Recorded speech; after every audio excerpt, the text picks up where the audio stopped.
Плюс.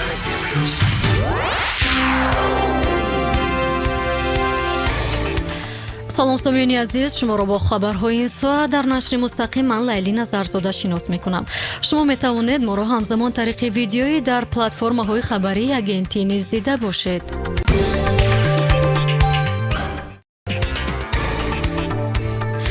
дар кишвар бахшида ба рӯзи байналмилалии мубориза бар зидди хушунат ба барномаи нури рӯшноӣ оғози расмӣ бахшида шуд.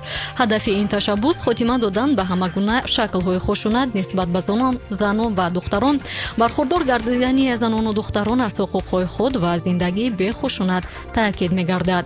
Ташаббуси нури рӯшноӣ ин барномаи муштаракии Созмони Милали Муттаҳид ва Иттиҳоди Аврупо гуфта мешавад. Сармоягузории аввалия тақрибан 500 миллион евроро ташкил медиҳад ки қисми зиёди онро Иттиҳоди Аврупо ҷудо мекунад. Дигар мададрасонҳо ва шарикон даъват карда мешаванд ки ба ташаббус ҳамроҳ шуда фарогирӣ ва миқёси онро васеъ созанд. ҳамчунин дар кишвар маъракаи 16 рӯзи амалиёти фаъол алайҳи хушунати ҷинсӣ оғоз гардид ки имсол 30 солагии худро таҷлил мекунад.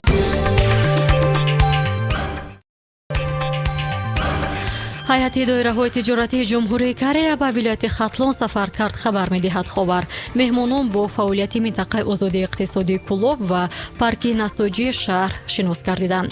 меҳмононро роҳбарияти Кулоб ва дигар шахсони расмӣ ҳамроҳӣ намуданд. ҳамчунин мулоқоти дуҷониба бо ҳадафи густариши ҳамкорӣ дар бахшҳои саноати сабук, фарҳанг, саёҳӣ, фановариҳои иттилоотию коммуникатсионӣ ва хизматрасонӣ баргузор гардид. Қайд карда мешавад ки ҳайати доираҳои тиҷоратии ҷумҳурии Корея бо мақсади иштирок дар нахустин форуми тиҷоратии кишварҳои Осиёи Марказӣ ва Ҷумҳурии Корея ки рӯзи 29 ноябр доир мегардад дар Тоҷикистон қарор доранд. аз моҳи марти соли нав фаъолияти чанд бозори калонтарини шаҳри Душанбе аз қабили Султони Кабир ва Осиё боз дошта шуда бинои онҳо тахриб мегарданд. дар ин бора ба Азия Плюс аз шаҳрдори Душанбе хабар доданд. қарори дахлдор дар ин бора 24 ноябр ба имзо расид. мувофиқи қарор фаъолияти бозор, нуқтаҳои фурӯш ва хизматрасонии гирду атрофиён ҳамчунин маркази савдои Маддат воқеъ дар кӯчаи ҷомии ноҳияи Сино аз 1 марти соли 2022 боз дошта мешаванд. ба иттилои манбаъ ба ҷои онҳо шаҳраки тиббӣ ва марказҳои солимгардонии истифодаи умум сохта хоҳанд шуд. раисати вазорати корҳои дохилӣ дар шаҳри Душанбе бо мақсади таҳкими ҳамкории милисия бо аҳолӣ ҷиҳати пешгирӣ ва мубориза бо ҳар гуна амалҳои ғайриқонунӣ аввалин озмуни соҳавиро оғоз мекунад.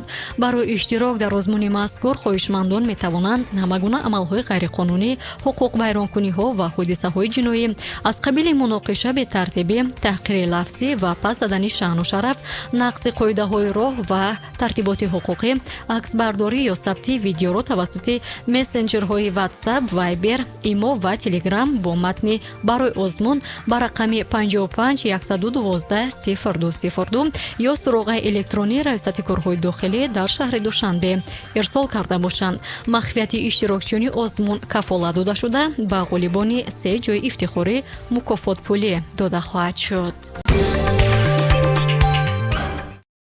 филми хаёлпарастони музофоти коргардони ҷавони тоҷик Рӯзи Шоазимов дар барномаи озмуни 7-уми фестивали байналмилалии кино Бурҷи Тиллоӣ ки аз 29 ноябр то 4 декабр дар ҷумҳурии Ингушистон баргузор мешавад ширкат мекунанд. сценария ин филм аз ҷониби Тимур Зулфиқоров навишта шудааст.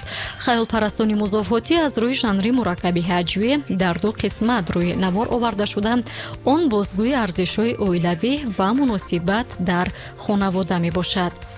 хуб, ин буд нашри ҷанбастии барномаи хабарӣ дар радиои Азия Плюс. шумо метавонед ҳамарӯза соати 18 шом пахши онлайнии барномаи моро дар саҳифаи Facebook, Instagram ва YouTube низ дида бошед. моро ҳамроҳӣ намоед.